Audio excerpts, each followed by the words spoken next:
May nawawalang 25 square meters. Pero wag mong galawin yung muhon. Makikita nyo, ito. So hindi yan. Siyempre, baka magkamali yung soil test natin.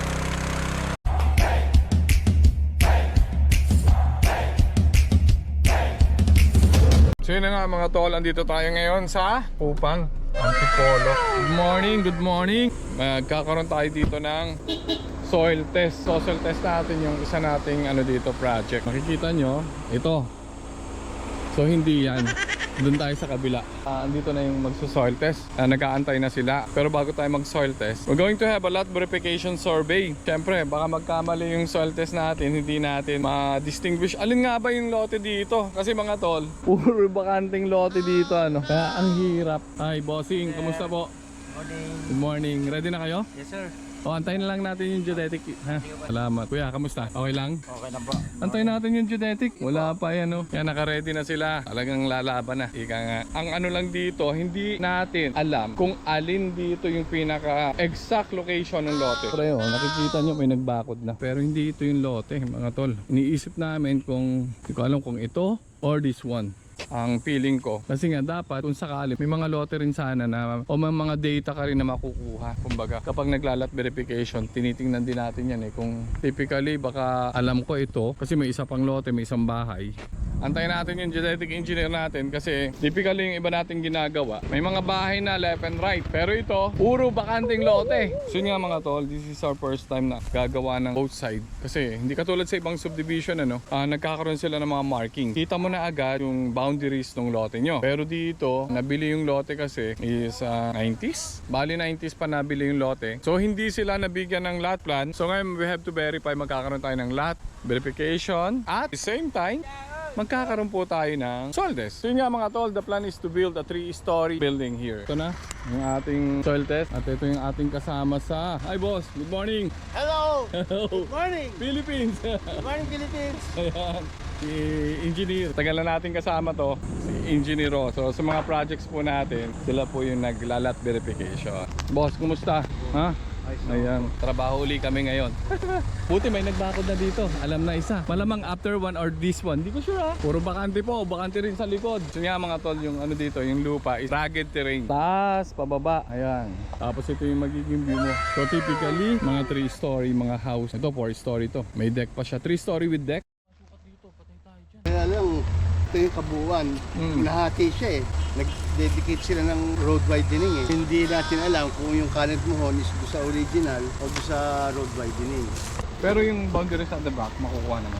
Tingnan natin kasi may mohon siya dun So may nag-contact na, may nauna na sa atin. Oo. So common point nyo kasi yung andoon. Ayan. May mohon na dito yon. May common point kayo doon. Okay. So isabihin, kung naglagay siya ng mohon dito, dapat naglagay siya ng mohon doon. Check pa natin. Check natin. So dito sa point 4 and then point 3. Ayan, ang length nito 7.62 lang. 4 and 3. So ito 4 to 3. Check natin dito. So yun nga mga tol, hinahanap pa yung mga common points para makita yung exact location natin. So meron tayong ninja dito. Init. So yun nga mga tol, kasagsagan ng init dito sa Pilipinas. Ganito yung outfit natin ngayon. Tama doon. Sa may mga mohon doon. Boss, okay na po. Pwede na tayo mag-conduct. Andito pala yung lote. Pwede na tayong start mag-soil test. Here. Opo, okay lang po dito. Para magkasimula na po kayo. So yun na, na-distinguish na natin yung lote. Pwede na mag-start yung soil test. Kailangan may partner sa labas dito.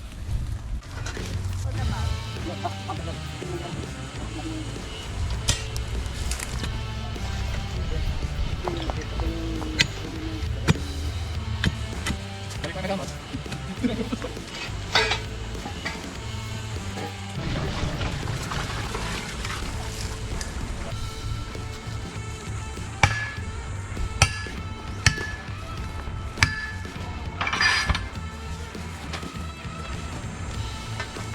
Ang laki yata nito.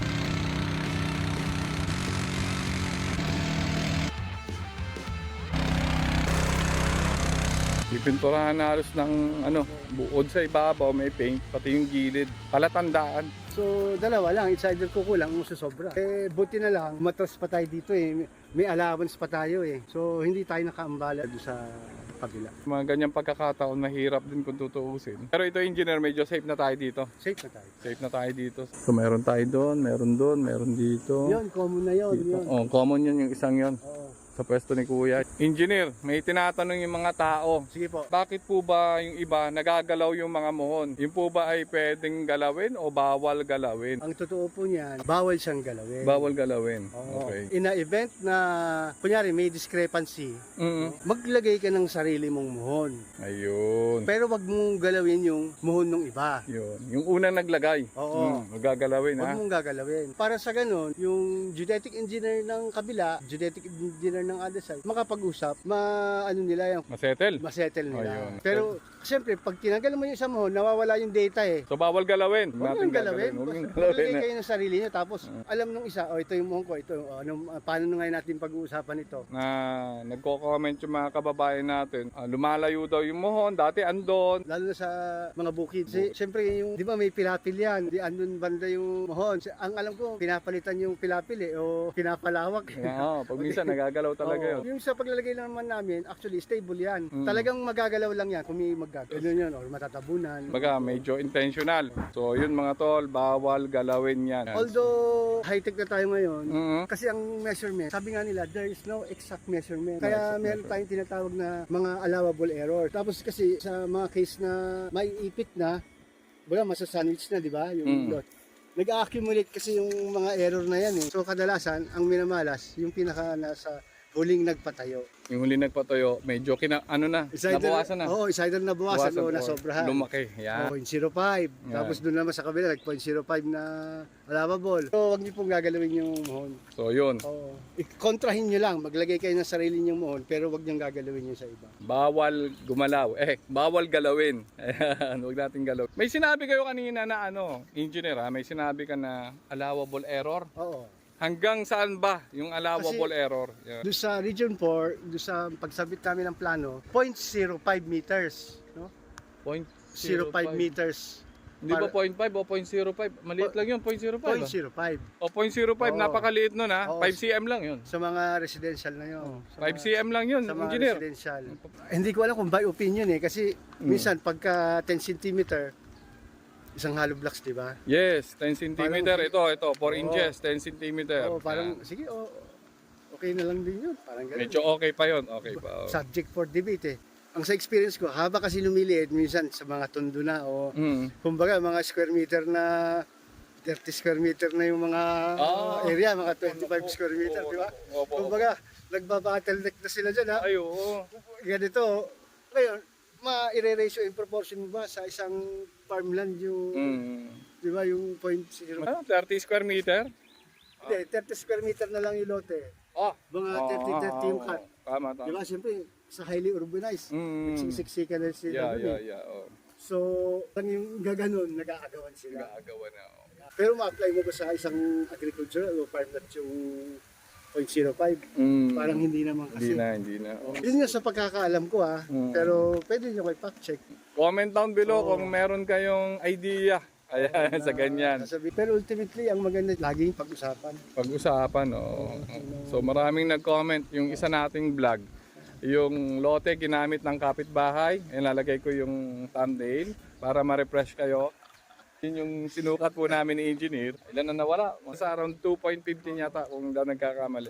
So ginawang right of way, pero doon pa rin yun kay boss. Ay, engineer, may experience kami doon sa isang project sa Cavite. Doon sa left side, nawawala po yung 25 square meter. And then sa kabilang side, right side, kung di ako nagkakamali, less than 10 square meter. Ang nangyari po kasi, nagpabakod sila. Nagpabakod si owner na hindi nagpa-geodetic. So, lumiit. Lumiit po yung property niya. Inubliga sila na magpasukat sa Cavite. Na found out, lumiit yung property. Sa kabilang side, left side, 25. And then around 10 sa right side. So sa mga lot owners, homeowners, magpasukat kayo kasi yan, nagpabakod sila na hindi nagpasukat. Engineer, ano masasabi mo doon? Talagang dapat talaga magpasukat. Kumbaga, pa- take responsibility na pabakod ka, hindi ka nagpasukat. Medyo anticipate mo na kasalanan mo na rin yun. Ayan. Kunyari sa mga buyer tsaka seller side, ang mas maganda dyan, ang nagpapasukat is yung buyer. Yung mga bibili ng lote, magpasukat muna kayo. Sinabi ko na rin to sa unang vlog. Dahil sa pagkakaintindi ko, hindi masyadong maganda yung seller ang papasukat eh. Dahil, siyempre, parang, sige, okay na yan. Pagka minsan, syempre, halimbawa ako magbebenta, no? Hindi na ako gagastos. So kung kayo as a buyer naman, eh, kayo na lang yung gumastos ng konti lang naman. Konti lang naman yun. Kung may pambili kayo ng lupa, Oo. sigurado may pang-survey kayo. Yun, kung may pambili kayo ng lupa, panigurado may pang lot verification survey kayo. Magkano lang naman, napakamura lang. Tapos syempre, kung hindi tumama yung area sa title, tapos syempre, nabakura na, may mga firewall na yan. Syempre, subject for negotiations na lang Ayun. yung bilihan. At least beforehand, alam mo na yung sitwasyon ng property. So, engineer, dun nga sa Cavite, yung pinag-uusapan natin kanina, yun na nga po, gumastos na sa pagpapabakod. Eh ngayon, i-construct naman yung, yung bahay. Chinek, ng isang engineer. May nawawalang 25 square meters sa left at 10 square meters sa right side. Hindi 25 meters, hindi 10 meters. Square meters na. 25 square meter at around 10 square meters sa right side. So pagka ganon, kailangan ba natin dapat kausapin yung kapitbahay sa left side at sa right side? Kailangan kausapin. Kasi ano lang naman yun eh. Good faith, bad faith lang naman yun eh. Kasi tatandaan natin, civil yan, baga civil case. No? Yung nadadaan sa usapan. Ngayon dyan, initially, syempre kakausapin mo yung kapitbahay para hindi siya mabulaga. Para malaman niya kung ano yung intention mo. Bibiling ko ba? Sige, ititibagin natin yung bakod para makuha. Oo, malaki kasi 25 Diba? square meter mga tol. Oo. Pero lahat yan, Nadadaan sa usapan? Sa usapan. Ayan, pag-usapan. Minsan yung mag-aaway na magkapitbahay, malalim na yung ugat. Yun, oo. Oo. Kumbaga matagal na. Pinag-ugatan na yung Oo. mga pag-aaway nila. Kumbaga, ibang Dekada na. Oo, Yeah. Kung sino manalo sa survey, Mm. parang siya ang wagi. Ayun. Nagagamit kami. Nagagamit yung mga surveyor. Teka na, engineer, saglit. Paano kung may surveyor sila, tapos may surveyor din itong kabilang grupo, dalawang surveyor, ano? Oo. Sa bilang geodetic engineer, sa opinion ito Opinion. Opinion Opinion ni engineer. opinion ko ito.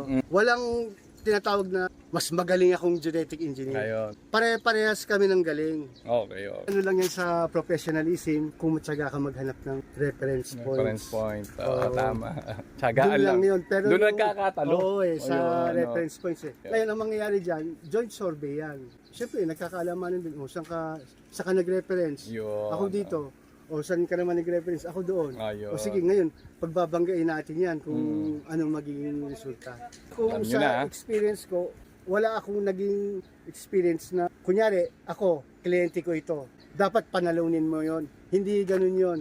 Kasi kami, gathering kami ng data, no? Tapos from there, doon namin ina-analyze kung ano talaga yung sitwasyon. Ayan. So, pero pagka ganyan, nagjo-joint survey yung tawag namin doon. So okay lang na mayroong isang geodetic sa kabila at isang geodetic dito sa kabilang side. O, kumbaga okay lang yun. Okay lang. Parang collaboration nyo. Kumbaga, mas mainam pa na Mas mainam. ganon. Kasi dalawang utak. Oo. Dalawang engineer, akalain nyo yun. Mas magiging mabilis yung tamang resulta. Tama ba? Yes. Yung mga comments po sa atin do sa comment section na umuusod yung muhon. Pag sila nagpasukat, ito ang sukat. Pag sila nagpasukat, iba na naman yung sukat. Yan yung mga comment dun eh. Sa reference po yan. Sa reference. Mga reference points. Doon na nagkakatalo. So, ayun. To the extent nga, minsan, sa akin tinatry ko i-isolate yung problem. Kung dalawang lote ang ang susukatin ko. Dalawang nag-aaway. Pero ang ano talaga diyan, kung hindi ma-resolve, nag-expand ng sukat hanggang umaabot na sa isang block na talaga yung sukat. Imagine mo isang block na yan yung susukatin mo. Parang kanina. Although may una na nagsukat dito sa kabilang side, sa unang corner lot. So meron na pong So, yun na nga po, meron tayong nag-lot verification sa corner lot at hanggang dun sa kabila, binerify pa rin natin dun sa kabilang house para lang makakuha tayo ng mga reference point at data, ano po, para maging precise yung pagsusukat natin dito. At eto nga, pinag-usapan namin ni engineer na isa sa pinakamatagal natin ginawa ito. At pasensya na kayo kasi nawala yung audio. So, makikita nyo dito, nag-uusap kami. At inabot na ng 3 oras. Ayan, 3 oras. At ayun, para lang maging sigurado tayo sa ginagawa natin. Again, maraming salamat sa panonood. Kung nagustuhan nyo, please, paki-like naman po. Paki-share na rin tong video na to. Ayan, maraming salamat sa oras. Hanggang sa susunod. Hanggang sa susunod na video natin na. Ingat.